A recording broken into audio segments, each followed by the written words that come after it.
உங்களுக்கு இந்த வருஷம் வந்து தாமதமான திருமணம் தாமதமானவங்களுக்கெல்லாம் நடைபெறத்துக்கு, மேஷராசி அன்பர்களுக்கு நடைபெறத்துக்கு இந்த வருஷம் மிக மிக சாதகமாக இருக்கு. அதனால உங்களுடைய முயற்சிகளை தொடருங்க.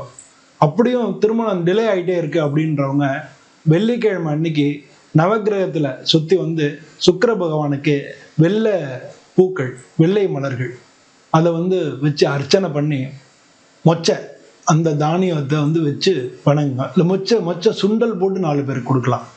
மொச்சை சுண்டல் போட்டு கொடுக்கலாம். இல்லாட்டினா ஒரு 100 கிராம் தானியத்தை வாங்கி வச்சுட்டு ஒரு தேங்காய், வெத்தலைப்பாக்கு, வாழைப்பழம் வாங்கி அர்ச்சனை பண்ணி கொஞ்சம் வெள்ளை மலர்கள் சாத்தி ஒரு வெள்ளை துணி அவருக்கு கட்டி, அது மாதிரி நவகிரகத்தில் சுக்கிர பகவானை விடாமல் ஒவ்வொரு வெள்ளிக்கிழமையும் வேண்டிகிட்டே வாங்க. நிச்சயமாக இந்த வருஷம் வந்து அந்த தடைகள் மீறி நடந்துடும். ஒரு சில பேருக்கு செவ்வாயினால தடை வருதுன்னு, செவ்வாய் தோஷம்னு சொல்கிறாங்க. செவ்வாயினால உங்களுக்கு தடை இருக்குது அப்படின்னா சூரிய செவ்வாய் சேர்க்கை இருக்குது. இந்த மாதிரி இருக்கிறவங்க வந்து முருகனுக்கு செவ்வாய்க்கிழமை அன்னைக்கு விளக்கேற்றி அர்ச்சனை பண்ணணும். இதில் வந்து முக்கியமான மேஷ ராசிக்காரங்க எல்லாருமே சூரியனார் கோயிலும் கஞ்சனூரும் பக்கத்தில் இருக்கும். சூரியனார் கோயிலுக்கும் போய் அர்ச்சனை பண்ணிட்டு கஞ்சனூருக்கும் போய் அர்ச்சனை பண்ணிட்டு வந்தீங்கன்னா சூரிய சுக்கிர தோஷம் முடிஞ்சு உங்களுக்கு திருமணம் நடக்க வாய்ப்புகள் மிக அதிகமாக இருக்கு. ஸோ அதனால உங்களுடைய ஜாதகத்தில் சொல்லியிருப்பாங்க இல்லையா, அதை வச்சுக்கிட்டு பண்ணுங்க. ராகு கேது பிரச்சனை உள்ளவங்களுக்கு ராகு கேதுக்கு வந்து பரிகாரம் பண்ணீங்க, நிச்சயமாக வந்து கல்யாணம் நடந்துடும். ராகு கேது இருக்கிறவங்க எல்லாருக்குமே கல்யாணம் நடக்கிறதா செய்யுது.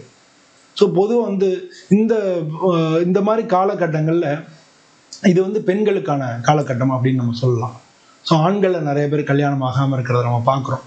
கல்யாணம் ஆகியும் பல பேருக்கு வந்து பிரச்சனைகள் வர்றது, குடும்பத்தில் பிரிவினைகள் வர்றது, இதெல்லாம் பார்க்குறோம்.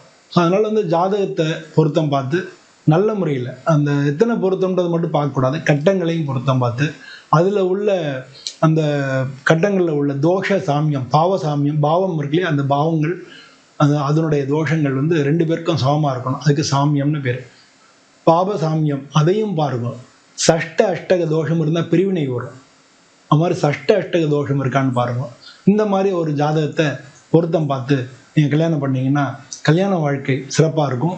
இந்த வருஷத்தில் மேஷராசி அன்பர்கள் பல பேருக்கு திருமணம் நடக்கிறதுக்கான வாய்ப்புகள் மிக மிக அதிகமாக இருக்குது.